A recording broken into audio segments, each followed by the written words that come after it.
When I was little, I had a friend who lived in the woods behind my house. We weren't friends at first. We would play in the backyard of my childhood home, and sometimes I could hear these strange whispers coming from the forest that resided behind my house. Most days, the events were nothing more than a passing notion of the tricks that wind plays, for as soon as I would face the direction of the noises, ears pricked and awaiting any further sounds, it would stop. But one day, I walked into the woods anyway, searching for whatever was making these dubious sounds. Sure enough, more than 10 feet into the tree line, they started again, leading me deeper into the forest and its concealing embrace. Approaching the base of a large tree in the gloomy iridescence of the plateaued canopy, I could hear faint whimpering coming from the other side. As I cautiously peered around the corner, I saw a sight that sent my mind reeling, causing me to scream out and turn to run. But the frail, gray-skinned being extended out one arm-like limb and asked me to wait. I stopped in place, intrigued that this thing could speak human words, taken aback by its gaunt frame, bald scalp, tiny bead-like black eyes, and rows of sharp teeth within its wide, gaping maw. But also, it seemed somewhat saddened and pitiful, something I realized after sensing the lonely tone in its raspy voice.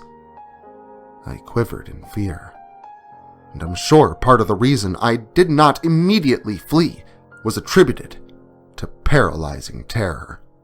But there was another feeling present, one just as binding: inquisitiveness. This poor creature, terrifying as he looked, seemed to need a friend. So, I became just that. He didn't have a name, so I gave him one: Gray. Gray never left the woods, had no concept of parents or even a mother. So, either he never had one, or was simply abandoned. He told me that he lived underground, but I was always too fearful to go there with him. Most days I spent much of my time in the woods, talking with my new friend.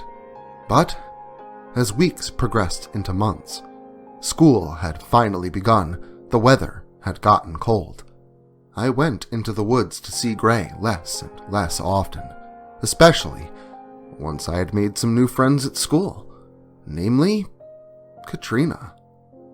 Katrina was my age and loved to play outside also.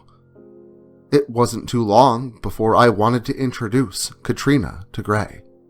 She, of course, didn't quite understand when I told her of my friend who lived in the woods, but she wanted to meet him anyway. I had Katrina follow me into that forest, and we looked for Gray until the woods had grown dim with twilight. Insisting that I wasn't lying, I walked her home, unable to coax Gray out of hiding. The next day, Katrina wasn't at school.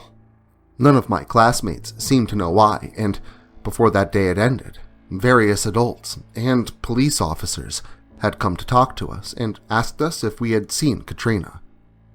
I had, and I told them this, but I last saw her when I walked her home the day previous. But I said nothing about Gray. I should have. That day after school, I went to go see Gray. I wanted to know why he wouldn't reveal himself the day before. When I found him, he was sitting behind that old tree, but instead of hearing whimpering or whispers, I heard gnawing, like a rat chewing on wood. But when I saw him, sitting there with a pale, severed leg in his clutches, straight blonde hair that dangled between his teeth, soaked in crimson, I screamed. The jarring shock created a fleeting disequilibrium, replaced by disgust and rage when he explained how he had followed her, how he had stolen her and her life away, that he was the only friend that I needed. Furious, I charged at him, wanting him to pay for what he had done. Gray was strong, But I was lucky. I grabbed a stone from the ground below and used it to split open his skull.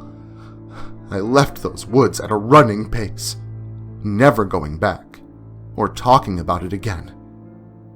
Until now. Now, I have to bring this up and retread the things I've tried so desperately to forget. For now, I am a father. Yesterday, my boy, Timmy, wanted to go out and play with his new friend. My skin turned pale and my jaw went slack as I opened the door, simultaneously seeing him there, not having aged a day, as my son told me his name, the name of my son's new friend. Gray.